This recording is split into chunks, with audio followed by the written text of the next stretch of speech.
안녕하세요. 저는 얼마 전 남편과 이혼하고 돌싱이 된 여자입니다. 어린 나이에 부모님의 여의고 홀로 외롭게 살면서 언젠가는 꼭 단란한 가정을 꾸리고 싶다는 꿈을 꾸었었는데 결국엔 이렇게 결혼에 실패하고 말았네요. 하지만 당시의 선택을 후회하지는 않습니다. 전 남편을 사랑해서 한 결혼이었지만 그 결혼에는 분명한 문제가 있었기 때문이에요. 이제부터 썰맘을 보시는 여러분들께 그 이야기를 해드릴게요. 저희 부모님, 특히 아버지는 당시에는 드문 대학 졸업자셨습니다. 학과는 경영학과셨는데 졸업하고 난 후 대기업에 다니시다가 나와서 사업을 시작하셨고 그때 어머니를 만나 결혼하셨다고 해요. 하지만 저는 어머니의 얼굴을 모릅니다. 사진으로는 수도 없이 보았지만 실제로는 한 번도 뵌 적이 없어요. 어머니는 원래 몸이 약한 편이셨고 저를 낳다가 그만 돌아가시고 말았죠. 그 탓에 저는 아주 어렸을 때부터 아버지와 단둘이 함께 살았습니다. 당시엔 제가 아무것도 모를 때였지만 지금 생각해보면 아버지가 어떻게 사셨나 싶기도 해요. 아버지 혼자 살림에 육아에 거기다 회사 일까지 전부 다 하셔야 했으니까요. 하지만 아버지는 주변 사람들의 도움으로 어떻게든 어려운 시기를 이겨내셨고 제가 초등학교에 들어간 다음부터는 집안 살림을 조금씩 도와드리게 되었네요. 그렇게 저와 아버지는 서로 돕고 의지하며 살았습니다. 저는 조금씩 자라면서 어머니의 빈자리를 메꿔드리려고 노력했고 아버지는 제게 무엇이든 해주시려고 노력하셨어요. 그래서 그런지 저와 아버지 사이는 무척 애틋했습니다. 하지만 아버지와 함께 있는 시간이 계속해서 이어지지는 못했어요. 아버지는 어머니 대신 당신이 모든 것을 책임져야 한다는 부담감을 늘 갖고 계셨습니다. 거기다 회사에선 직원들의 생계까지 책임지셔야 했으니 심적 부담감이 장난이 아니었을 거예요. 하지만 어머니가 계시지 않은 탓에 아버지는 달리 하소연할 곳을 찾지 못하셨고 그렇게 마음의 병이 몸의 병이 되어 제가 고등학교에 올라갈 때쯤 쓰러지시고 말았죠. 아버지가 쓰러지셨다는 연락을 받았을 때 저는 하늘이 무너지는 것 같은 느낌이었습니다. 제게는 하나뿐인 혈육이고 의지할 수 있는 단 한 사람인데 그런 아버지가 없는 세상은 상상할 수조차 없었어요. 그날 저는 수업도 채 마치기 전 병원으로 달려갔습니다. 아버지는 암이셨어요. 과로에 술까지 드신 탓에 이미 상당히 진행돼 있던 상황이었죠. 요즘에는 어지간한 병만큼 흔한 게 암이고 그만큼 치료도 잘 되지만 당시엔 암에 걸리면 달리 방법이 없었습니다. 항암 치료와 방사선 치료를 받긴 했지만 별로 가망이 없었죠. 하지만 저는 아버지가 다시 일어나실 거라는 기대에 고등학교 진학을 포기하고 아버지 간병에 나섰습니다. 예, 그래도 학교는 가야지. 아빠 곧 일어날 거야. 너 여기 안 있어도 돼. 그게 무슨 소리야. 힘 없어서 말도 잘 못하면서. 나 없으면 어쩌려고. 학교는 올해가 아니어도 갈 수 있어. 아빠는 그런 걱정하지 말고 얼른 나을 생각만 해. 그래도 그렇지. 사람이 배움이라는 게 다 때가 있는 법이다. 그러지 말고 지금이라도 학교 가. 너 공부도 곧잘 했잖아. 아빠는 지금 그깟 공부가 문제야? 아빠가 이렇게 누워있는데 내가 무슨 공부를 해? 아버지는 병상에 누워 계신 와중에도 제 걱정을 하셨습니다. 그래서 대신 아버지의 병간호와 함께 검정고시를 준비하기로 약속했더니 그제야 좀 마음에 놓으시더군요. 하지만 딱 거기까지였습니다. 한번 병상에 놓으신 아버지는 계속되는 항암 치료와 방사선 치료를 견디지 못하고 이듬해 돌아가셨어요. 제 나이 고작 17살. 한창 아버지에게 어리광 부릴 나이였지만 이제는 그런 아버지가 계시지 않게 되었네요. 아버지가 돌아가시고 헝클어진 몸과 마음을 추스르기까지는 거의 1년 가까이 걸렸습니다. 학교에 가지 않으니 있을 것이라고 해봐야 집 밖에 없는데 집안 구석구석 아버지의 흔적과 기억이 있었기 때문이에요. 아버지와 함께 밥을 먹던 식탁, 주말 저녁 치킨을 뜯으며 보던 TV, 가끔 심란한 일이 있을 때 밤에 저 몰래 나와 아버지 혼자 기울이시던 양주병까지. 그런 아버지를 이제는 다시 볼 수 없다고 생각하면 멀쩡히 있다가도 눈물이 뚝뚝 흘러내렸죠. 그래도 1년쯤 지난 후에는 그럭저럭 마음을 추스를 수 있었습니다. 시간이 약이 되어주기도 했고 아버지가 운영하시던 회사 직원분들의 도움도 있었어요. 아버지가 돌아가신 후 직원분들의 도움으로 회사는 다른 곳에 적당한 값을 받고 팔았습니다. 그 덕에 아무것도 하지 않고 1년을 있었어도 굶지 않을 수 있었던 거였죠. 그런데 그렇게 회사가 팔린 후에도 직원분들은 잊을만 하면 집에 찾아와 저를 살펴주고 가셨습니다. 생전에 저희 아버지 덕을 많이 봤다면서 반찬 같은 것도 챙겨주시고 집이 너무 어지러우면 청소도 해주셨어요. 그 모습을 보고 기운을 낼 수 있었네요. 아버지는 이제 없지만 아버지가 남긴 흔적은 여전히 있구나 하면서 말이죠. 그리고 그때부터 저는 미용 기술을 배우기 시작했습니다. 아버지는 생전에 제가 좋은 대학에 가서 좋은 직장에 취직하기를 바라셨어요. 하지만 이제는 그럴 상황이 아니었죠. 아무리 회사를 판 돈이 있어도 생활비에 대학 등록금까지 충당할 만큼은 아니었습니다. 무엇보다 제가 그럴 자신이 없었고요.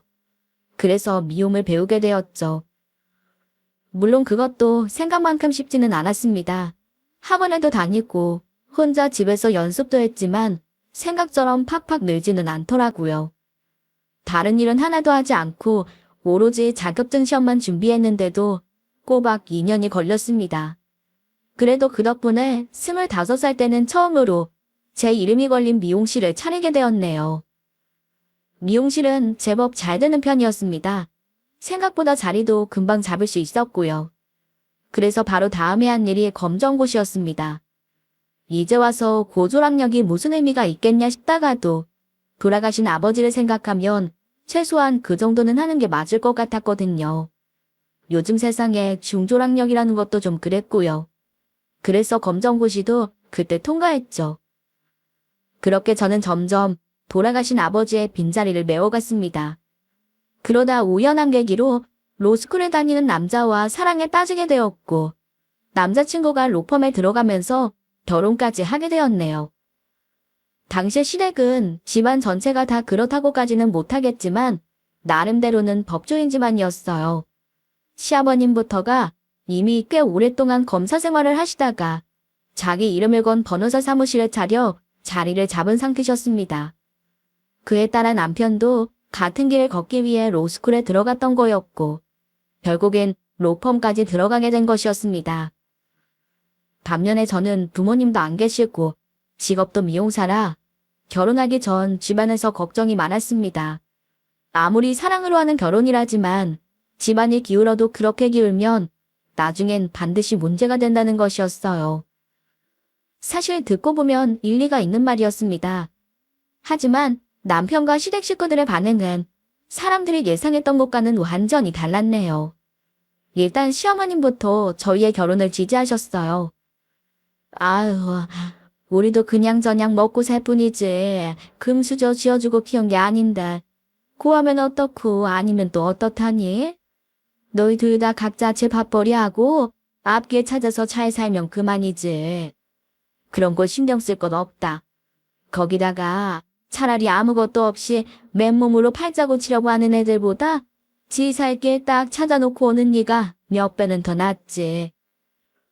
시어머니뿐만 아니라 시누이까지도 저와 남편의 결혼을 지지해 주었어요. 따지고 보면 언니야말로 정말 대단한 사람인 거 아니에요? 부모님도 안 계신데 자기 힘으로 자격증도 따고 샵도 냈잖아요. 게다가 손님도 많다면서요? 좋은 대학 나와서 잘해봐야 대기업 회사원인데 언니는 그것보다 훨씬 더 많이 버는데 그게 무슨 상관이에요. 저는 언니처럼 멋진 사람은 우리 오빠한테 과분하다고 생각하는걸요? 부모님 덕으로 잘 사는 사람보다 자기 힘으로 잘 사는 사람이 더 멋진 거죠. 가장 반대할 것 같은 두 사람이 오히려 더 적극적으로 지지해준 덕분에 저와 남편은 무난하게 결혼까지 꼴이 날 수 있었어요. 하지만 딱 한 명, 시아버님만큼은 여전히 저희 결혼을 탐탁지 않게 생각하셨습니다. 남편까지 로펌에 들어갔으니 명실상부한 법조인 집안이 되었는데 그런 집안에 부모님도 안 계신 데다가 학벌마저 고졸, 심지어 검정고시 출신의 며느리가 들어왔다며 무척 못마땅해 하셨네요. 하지만 시어머님과 시누이가 요즘 세상에 그게 무슨 말도 안 되는 소리냐라며 핀잔해준 덕분에 드러내놓고 반대를 하지 못하셨을 뿐이었죠. 하지만 그 과정에서 저는 잘하고 있던 미용일을 그만둬야 했습니다. 그래, 다른 식구들도 다 저렇게 찬성하니까 내 더 반대는 안 하겠다만 다른 것은 몰라도 미용실은 그만둬라. 네, 미용실을요? 이제 한참 자리 잡고 잘 되고 있는데요. 미용실이 잘 돼봐야 거기서 거기지. 변호사가 버는 것을 피할 수는 없지. 결혼하면 네 남편 품격도 생각해야지. 남편이 로펌 소속 변호사인데 와이프가 미용실을 한다고 하면 우리 애 어디 가서 고개도 못 든다. 내가 다른 건 다 양보할 테니까 미용실은 이제 관둬. 돈이 없는 것도 아니잖냐. 남편이 변호사인 것과 제 미용실이 무슨 상관인 건지는 지금도 잘 모르겠지만 시아버님의 생각은 워낙에 완강하셨습니다. 미용실만큼은 절대로 양보 못하신다는데 그것까지 억지로 밀어붙이긴 힘들겠더라고요. 그나마 다른 직장인들처럼 한번 그만두면 다시 취직하기 어려운 것도 아니고 자격증이 있고 기술이 있으면 나중에라도 다시 시작할 수 있는 게 미용이라서 일단 그때는 하던 미용실을 정리하게 되었네요. 그러지 말았어야 했는데. 미용실을 그만둔 후에는 달리 할 일이 없었습니다. 성인이 된 후로는 하루도 돈을 벌지 않은 적이 없었는데 갑자기 전업주부를 하려니까 너무 어색하게 불편하더라고요. 무엇보다 밖에서 혼자 고생하며 돈을 벌어오는 남편에게 미안하기도 했죠. 그래서 뭐 할 만한 일이 없을까 하고 고민하면 여지없이 시아버님이 제 앞을 가로막았습니다. 뭐? 공인중개사 자격증을 공부하겠다고? 네, 집에서 노는 것보다는 나을 것 같아서요. 참나. 넌 도대체 생각이 있는 애냐 없는 애냐? 예? 왜 그러세요? 미용실 정리한 지 얼마나 됐다고 이렇게 쪼르르 달려와서는 공인중개사니 뭐니 얘기하면 내가 옳다구나 하고 허락해줄 줄 알았니? 변호사 와이프가 복덕방이나 하고 앉았다는 게 말이나 돼? 복덕방이 아니라 공인중개사. 시끄럽다. 무슨 의사, 변호사 같은 거 할 거 아니면 그냥 집에나 있어라. 어디 갖다 붙일 걸 갖다 붙여야지. 법조인 집안에 복덕방이 뭐야 복덕방이. 시아버지는 제가 의사나 변호사 같은 남들에게 명함 주기 좋은 직업을 가질 게 아니라면 그냥 집에 있는 게 도와주는 거라고 말씀하셨어요. 물론 어르신들의 생각과 저희 생각이 다르다는 건 알고 있었지만 도대체 법조인 집안이라는 게 뭐길래 그렇게까지 해야 하는 건지 미용사, 고민중개사랑 뭐 얼마나 크게 차이가 나는 건지 이해할 순 없었네요. 마음은 뭐라도 하고 싶은데 뭐라도 하려고만 하면 시아버지가 길길이 난리를 치시니 도대체가 뭘 할 수가 없었습니다. 제가 할 수 있는 일은 그저 집에서 살림이나 하는 것뿐이었죠. 그런데 그 시간조차 곱게 지나가지는 않았습니다. 처음엔 시어머님과 시누이의 등살을 못 이겨 입을 다무셨던 시아버지가 점차 본색을 드러내기 시작한 거죠. 한 번은 주말에 남편과 함께 시부모님을 모시고 백화점에 갔던 적이 있습니다. 며칠 후에 시아버님 생신이시라 같이 밥을 먹고 선물을 사러 갔던 거였죠. 저는 평소 시아버지가 갖고 다니시던 가방이 워낙에 낡아서 그걸 바꿔드릴 생각을 하고 있었어요. 그래서 꽤 괜찮은 명품샵에 들어갔죠. 그런데 제가 가방을 골라드리려고 하자 시아버지는 대번에 화부터 내기 시작하셨습니다. 뭐야? 이 가방이 어떤 가방인 줄 알고 나한테 새 가방을 사준다는 거야? 근데 아니요. 저는 그 가방이 어떤 건 줄... 이 가방, 내가 처음 법 쪽에 입문했을 때 샀던 가방이다. 보기엔 낡은 가방처럼 보여도 내 법조 인생이 그대로 담긴 가방이라고. 그런 것도 모르면서 가방은 무슨 가방이야? 죄송해요, 아버님. 저는 그런 것도 모르고. 그럼 가방 말고 다른 걸로 해드릴게요. 일 없다. 물건의 가치도 모르는 주제에 다른 걸 골라봐야 무슨 소용이 있겠어. 그러니까 사람이 배워야 되는 거야. 교육도 제대로 못 받고 사회생활도 해본 적이 없으니 뭐가 가치 있는 건지 알아먹을 방법이나 있겠어. 에휴. 솔직히 그 낡은 가방에 그런 의미가 있을 줄은 꿈에도 생각하지 못했습니다. 하지만 그게 못 배워서라는 말까지 해야 할 정도로 잘못한 일인지는 지금까지도 모르겠어요. 하지만 시아버지는 제 학벌이 짧아서 당연한 것조차 모른다는 식으로 몰아붙이셨습니다. 어찌나 화를 내며 길길이 날뛰는지 옆에 있는 시어머님이나 남편조차도 말릴 수가 없었죠. 그 후로도 시아버님의 그런 언행은 계속 이어졌습니다. 제가 무슨 실수만 하면 말끝마다 못 배워서 가정교육이 부족해서라며 그걸 몰아붙였죠. 그러다 보니 시댁에 가거나 시아버지를 만나게 되면 저도 모르게 신경이 곤두서서 죽을 지경이었습니다. 아주 사소한 실수만 해도 무조건 꼬투리를 잡힐 게 뻔했으니까요. 그런데 그런 시아버지의 태도가 어느 순간부터 남편에게까지 전염되더군요. 여보, 제발 우리 집 가서 실수 좀 하지 마. 당신 편 들어주는 것도 한두 번이지. 매번 그런 식이면 대체 나보고 뭘 어쩌라는 거야. 실수란 일? 식탁에 밥부터 안 넣고 국부터 놓은 게 실수라는 거야. 도대체 그런 법이 어딨는데. 그리고 그게 왜 내 학력 짧은 거랑 연결이 돼? 당신은 대학에서 국보다 밥을 먼저 놔야 한다고 배웠어? 아니, 그게 아니라 옆에서 듣고 있는 내 입장도 좀 생각해달라는 거잖아. 아버지만 만나면 매번 당신 탓하는 소리가 나오는데 내가 그걸 듣고 있고 싶겠냐고. 그건 아버님께 말씀드려야지. 난 아무리 잘해도 아버님이 삐딱하게 보시는 걸 어떡하라는 거야. 그냥 좀 맞춰드려. 명색이 시아버진데 그 정도도 못해드려? 나 아버님이 원하셔서 잘하던 미용실도 그만뒀어. 사자 들어가는 직업 아니면 일할 생각하지 말라고 하셔서 이러고 있고. 내가 여기서 뭘 더 맞춰드려야 하는 건데. 아, 진짜. 그만하자, 그만해. 무슨 한마디를 하면 100마디가 튀어나오니 원. 당신도 그렇게 집에만 있을 거면 이참에 사이버 대학이라도 등록해. 뭐야? 당신도 지금 내 학벌 운운하는 거야. 아니야, 아버지가 저러시는데 당신은 억울하지도 않냐는 거야. 아, 뭐라도 해야지. 사이버 대학은 등록금 얼마 하지도 않으니까 이참에 해봐. 죽어도 그런 거 아니라고 얘기했지만 결국 남편의 말도 제 학벌을 탓하는 것이었습니다. 상황이 그쯤 되자 저도 더는 못 참겠더라고요. 도대체 그놈의 학벌이 뭔지, 제가 제 할 도리를 다 안 한 것도 아닌데 언제까지 그걸로 욕을 먹어야 하는 건지 열이 뻗쳐서 도저히 안 되겠더군요. 그래서 남편 말대로 대학 졸업장을 따기 위해 사이버 대학에 등록하게 되었네요. 꽤 오랫동안 공부해서 손에 놓긴 했지만 달리 하는 일이 있는 것도 아니었고 제대로 자리 잡고 하면 금방 따라잡겠지 싶었는데 막상 시작해보니 별거 아닌 게 아니었습니다. 빨리 졸업해보겠다고 욕심껏 신청한 과목들은 하나같이 과제가 어마어마했고 수업 자체를 따라가는 것도 벅찰지경이었네요.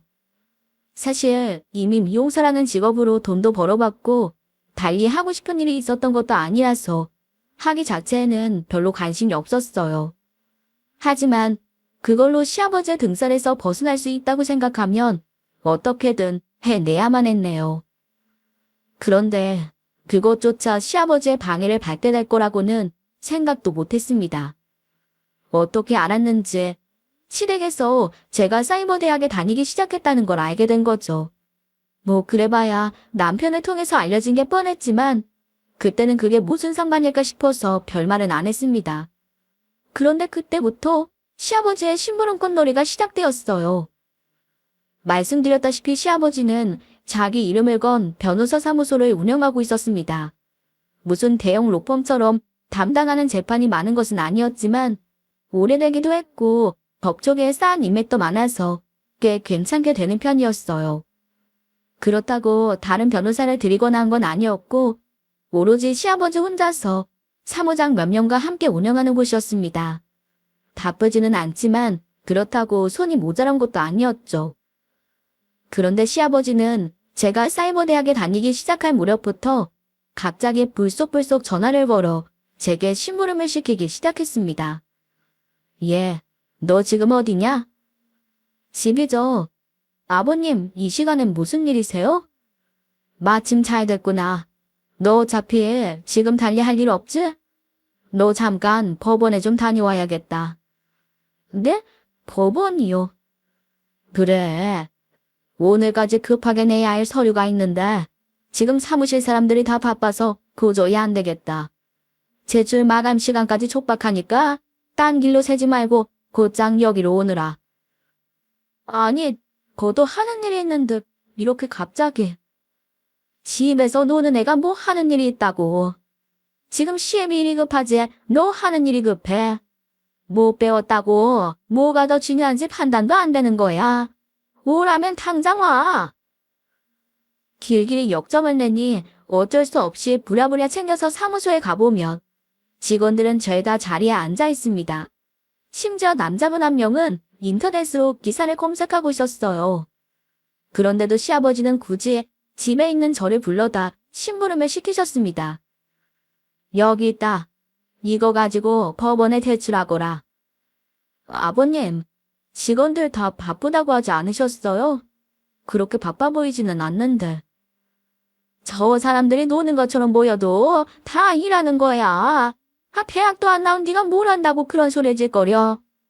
여기 있는 사람들은 숨만 쉬어도 집에서 노는 너보다 더 바쁘게 일하는 거라고. 빨리 가서 서류나 제출해. 그런 일이 한두 번이 아니었습니다. 집에서 공부 좀 하려고 자리에 앉으면 예고도 없이 시아버지에게 전화가 와. 이거 해라 저거 해라 사무소 잔심부름이 떨어졌어요. 도대체 월급 주는 직원이 다 자리에 있는데도 왜 제게 그런 일을 시키시는지 이해할 수가 없었습니다. 그냥 제 공부를 방해하려는 일로밖에는 보이지 않았어요. 그러다 급기야 일이 터지고 말았습니다. 명절에 식구들이 모였지만 분위기는 별로 좋지 않았어요. 시작부터 또 시아버지가 절 타박했기 때문이죠. 시어머니는 제발 그런 소리 좀 하지 말라고 시아버지를 말렸지만 씨알도 먹히지 않았습니다. 제 가장 강력한 악원이었던 시누이는 다른 일 때문에 시댁에 오지 못했으니 저는 시아버지의 타박을 홀로 감당해야만 했죠. 믿었던 남편조차도 나중엔 더 듣기 싫다면서 다른 방으로 들어가 버리더군요. 그렇게 싸늘한 얼음장 같던 저녁 식사가 끝나고 자리를 정리하려는데 시아버지는 거기서 또 무슨 꼴을 보려고 하는 건지 술상을 차리라고 시켰습니다. 뭐 방법이 있나요? 아무리 꼴보기 싫어도 술상은 차렸죠. 그런데 거기서 시아버지가 엄청난 말을 내뱉었어요. 너 여기 좀 앉아봐라. 네? 아버님, 저 술 못해요. 누가 너더러 술 마시래? 나도 너처럼 대화 안 되는 애랑 술 마시기 싫어. 네? 그럼 나보고 혼자 따라서 마시라는 거냐? 가방끈 짧으면 옆에서 술이라도 따로. 그 순간 저도 모르게 머릿속에서 뭔가가 팍 하고 끊어지는 것 같았습니다. 100번 양보해서 며느리가 탐탁지 않을 수는 있겠죠. 하지만 그렇다고 무슨 술집 여자 취급하듯 옆에서 술이나 따르라니. 게다가 자기 아내한테 아버지가 그런 소리라는데도 나와보지도 않는 남편이라니. 너무 화가 나고 서러워서 저도 모르게 눈물이 펑펑 쏟아지더군요. 제가 참 미련하게도 그땐 그러고 살았습니다. 그땐 이혼이라는 건 생각도 못하던 때였고 어렵게 이룬 가정을 깨고 싶지도 않았어요. 그래서 조금만 더 버텨보자는 생각으로 시댁과의 연락을 최대한 끊고 어떻게든 버텼습니다. 그런데 그것조차 쉽지 않더군요. 그날도 집에서 공부를 하고 있으려니 또다시 시아버지에게서 전화가 왔습니다. 당연히 또 무슨 서류를 갖다 주라는 하찮은 심부름이었죠. 이제 와서 이걸 가지고 화를 내봐야 제 속만 썩는다는 걸 알았기 때문에 두말 없이 시아버지의 변호사 사무소로 갔습니다. 그렇게 도착해서 문을 열고 들어갔는데 처음 보는 것 같으면서도 낯이 익은 사람 하나가 시아버지와 대화를 나누고 있더라고요. 그래서 쭈뼛쭈뼛거리며 서류를 받으려는데 손님이 절 빤히 쳐다보는 겁니다. 그래서 혹시 아는 사람인가 싶어서 마주 쳐다보는데 갑자기 손님이 제 손을 턱썩 잡으시며 이렇게 말씀하셨어요. 너 미정이 맞지? 삼촌 몰라? 네, 누구세요? 저 아세요? 하하하, 하긴 하도 어릴 때 봤으니 기억 못하는 게 당연하지. 나 충혁이 삼촌이잖아. 너희 아버지가 보내주던 대학 후배. 곧바로 기억이 나질 않아 긴가민가 했지만 곧 그분의 설명을 듣고 기억이 났습니다. 어릴 적 아버지가 전도희망한 대학 후배가 있는데 형편이 어려워서 공부를 제대로 못한다라면서 매달 얼마씩 후원해 주시던 삼촌이 있었거든요. 집에도 몇 번 오긴 했지만 워낙 어렸을 때라서 기억을 못했던 것이었습니다. 아, 이제 기억나요. 세상에, 여긴 어쩐 일이세요? 하하, 이제 기억나는구나. 안 그래도 형님 돌아가셨다는 소식 듣고 내가 너를 얼마나 찾아다녔는지 모른다. 그런데 여기서 만나게 될 줄은 꿈에도 몰랐구나. 네? 절 찾아다니셨다고요? 그래, 내가 형님께 받은 애가 얼만데 혼자 남은 딸을 내버려둘 수 있었겠니? 물론 내가 형편이 안 돼서 곧바로 찾아다니지 못했다만 지금은 나름 판사니까 학비 정도는 대줄 수 있겠다 싶어서 찾아다녔지. 저는 오랜만에 아버지의 지인을 만나 반가운 마음에 이런저런 대화를 나누었습니다. 삼촌도 정말 저를 찾아다녔는지 너무 반가워하시더라고요. 그러자 결국 삼촌은 시아버지와 약속을 미루고 저와 저녁까지 먹게 되었네요. 그날 이후 시아버지가 저를 대하는 태도가 조금씩 달라지기 시작했어요. 여전히 가방 끈기리로 저를 무시하긴 했지만 노골적으로 불러내서 가짜는 심부름을 시키는 일은 더 이상 없었습니다. 그런데 그 주 주말, 난데없이 저만이라도 시댁으로 오라는 말에 어리둥절해하며 갔더니 이번엔 전보다 더 기가 막힌 소리가 쏟아져 나왔습니다. 예, 아가, 너 그 판사님이랑 그렇게 친하냐? 그날 다 들으셨잖아요. 저희 아버지가 후원하던 분이셨다고요. 아, 왜 그런 얘기를 여태 안 했어? 진작 알았으면 좋았잖아. 저도 몰랐어요.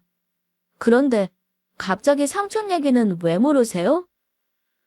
이번에 내가 좀 큰 사건을 하나 맡았는데 그 담당 판사가 네가 말하는 그 삼촌이랑 동기거든. 그러니까 네가 그 삼촌이란 분한테 말 좀 잘 해다오.